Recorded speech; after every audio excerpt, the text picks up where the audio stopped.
Welcome, everyone. Come on in, everyone. Come on in to Married at First Sight, Season 16, Episode 7. And my name is Deborah, and I'm going to be doing individual recaps on all the individual couples.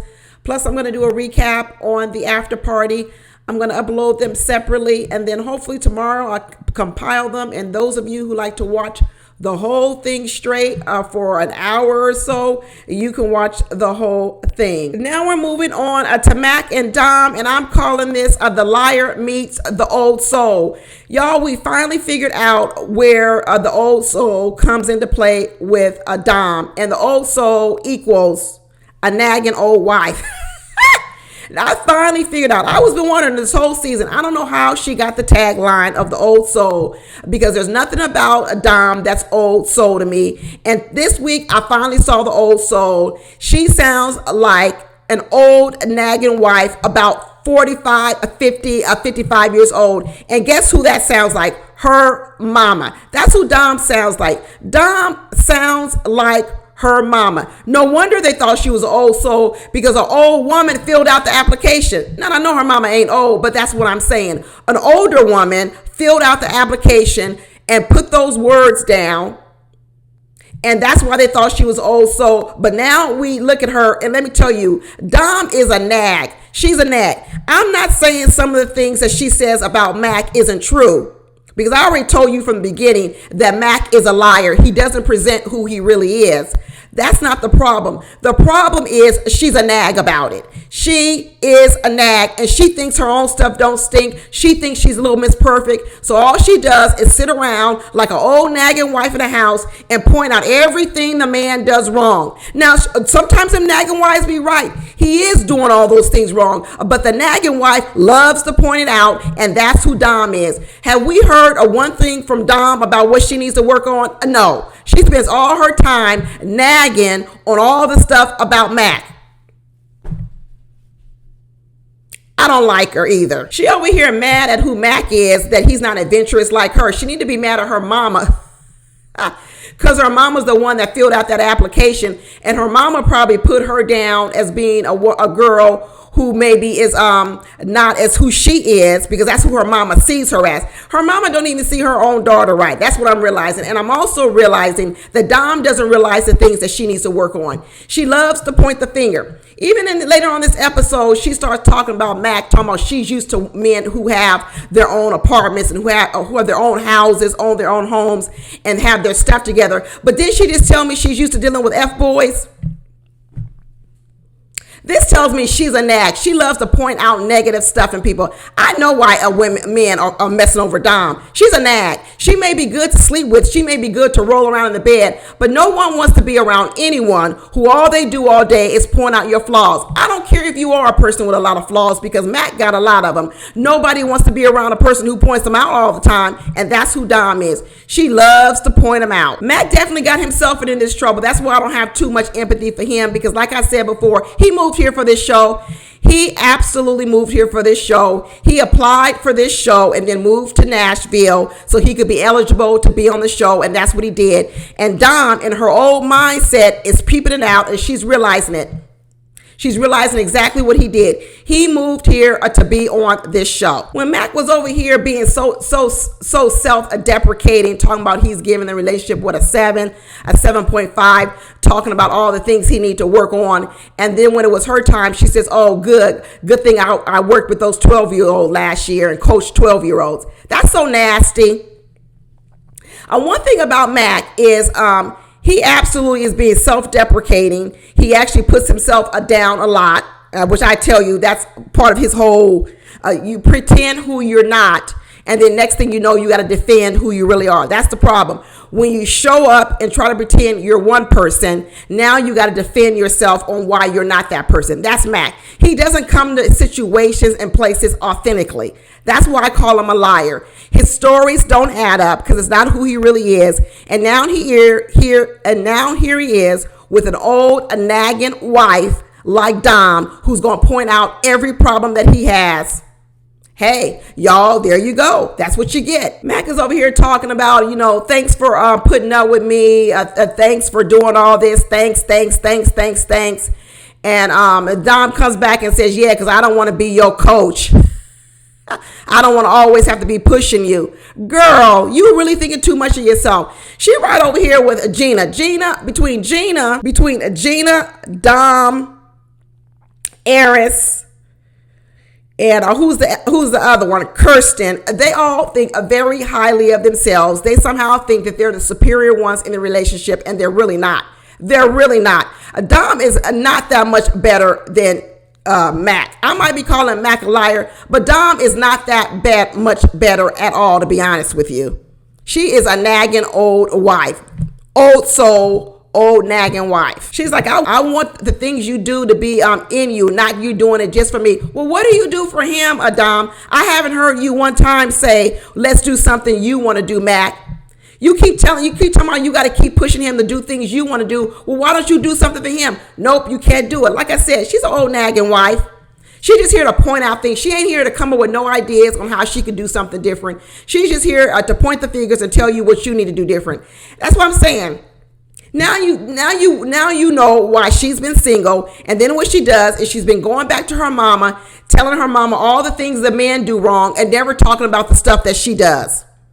Mama, here's your daughter on the screen. I hope you see it. I hope you see it. She talking about, I feel like I always have to be supportive of you, Mac, and there's no room for me. What are you talking about? There's no room for you. Everything is about you. All you do is point out what you don't like about him and how he's doing things for you, but you don't want him doing things for you. Everything is about you. You want everything your way. Exactly what Mac says. He says, what are you talking about? You haven't been supportive of me or accommodating the things I want to do. We've been doing everything your way. That's why I'm out of whack. She somehow has turned this around to be about she's bending over backwards for him. How could you be bending over backwards for him when you just said that he's doing a bunch of things for you, even though he doesn't really want to do it? Girl, get out of here. She was calling him a complainer last week. She's the complainer. And the only reason she wasn't complaining because he was doing everything that she wanted. He was complaining and now she complaining. She's a complainer just like he is. If things ain't going the way she wants it to go, she complains, because she complained this whole episode. Every minute thing that came out of her mouth was a complaint. Let's be honest. And let me tell you, Adam is insecure too. And let me tell you what her triggers are. Adam is insecure that she's going to get left by Mac. That's what her insecurity is. She is looking at him and she's talking about she's afraid she's going to get left by Mac. Because when you start to hone in what she talks about with him and all these different scenarios is about her own insecurities and a fear of abandonment. That's what she's talking about. Because she actually starts talking about, I want you to be able to do things I don't like a person who complains. That's what she was talking about last week. And she says, I want you to do them because you want to do them and not just doing them for me. And what she's alluding to is if you're not doing them for yourself, then you may stop doing them. And that's not what she wants. That's what she's talking about. If you're only doing them for me and not for yourself, you may stop doing them. And then that means you might leave me or you may not want to be with me.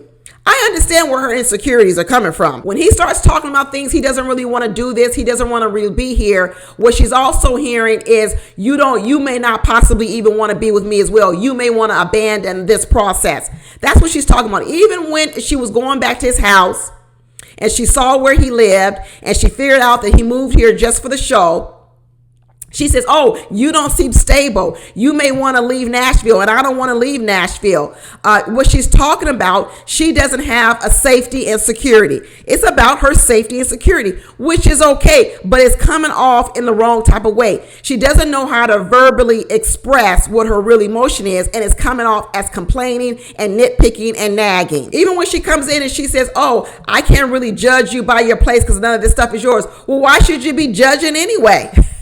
Like I said, she's here to evaluate. She's here to judge. She's here to complain. She's here to nitpick. That's what she's here for. And guess what? Mac is an easy target because he's got a lot of stuff to nitpick on. But like I said with Eris and Eris's video, this ain't just because of who she's married to. This is who Adam is.